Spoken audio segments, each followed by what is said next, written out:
aya ngereka mbe nisuhuriza meya w'akarere ka Ngororero mubwira ni fata pisi ku muhungu wawe we nubwo utamuzi ariko we abakuzirikana akavuga ati wowe muyobozi uyobora abaturage bawe neza, ahubwo reka tuze dupange diro turebe ukuntu abaturage bacu bajya bagatera imbere mu buryo bwo ubwishingizi bwa mituweli do sante. Reka ngire ubuvugizi nkora hano, nkaba nitwa Ngurugunzu comedy, iwacu akaba nyine ni Ngurugunzu. Abantu bajya bavuga ngo tuzashinga Ngurugunzu, no, muhindura iyo nyita ahubwo tujye tuvuga ngo iwacu ni Ngurugunzu kwa Ngagi.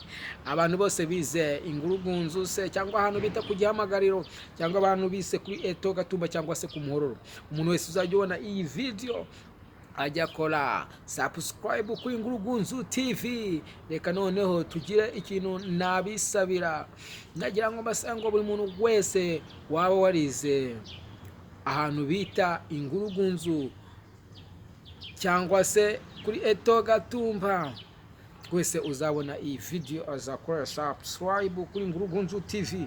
Reka noneho ngira ikintu mbibariza, ese twakora iki kugira ngo abana b'Ingurugunzu barimo bahiga ubu ngubu babashe kugira ubumenyi kandi babashe no gutera imbere? Mwamfasha iki? Mwe nimukore subscribe kuri Ngurugunzu TV ubundi ibintu bigende neza.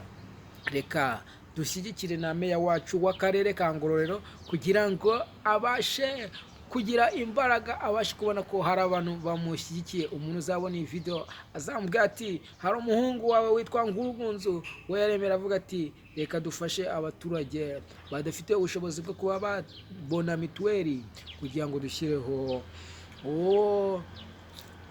icyo twakwita nk'ishyirahamwe ryo kujya ritangwamo amafaranga buri kwezi kugira ngo abo baturage nabo badafite ubushobozi bwo kwifuza cyangwa se babana bo mu mihanda cyangwa se babana badafite ubushobozi bwo kwivuza nabo bagiye bagenda bivuze.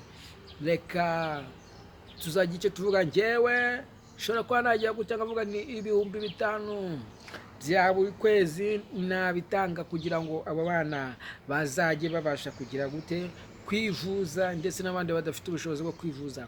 Ayo mafaranga akaba amafaranga y'abantu baho. Ndabizi neza ko mu karere ka Ngororero hari abakire benshi, ibyo bintu mwabikora ntabwo bisaba ibintu birenze cyane. Ushobora no kuvuga niyo wajya utanga amafaranga 100 ya buri kwezi, ni amafaranga menshi yafasha abantu benshi batishoboye.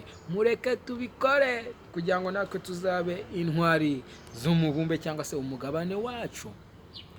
Nubundi nyine mama kuri mwe na yanzahuke umuhungu wanyu bamwita Ngurugunzu comedy, cyangwa se ujye kuri YouTube wandike ngo Ngurugunzu TV, we urahita umubona.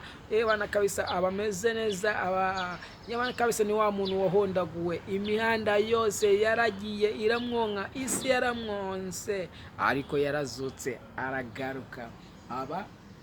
Uwo ari we ubu ni umugabo kandi uhamye kandi witaho kandi ukunda Imana, akunda abantu n'Imana.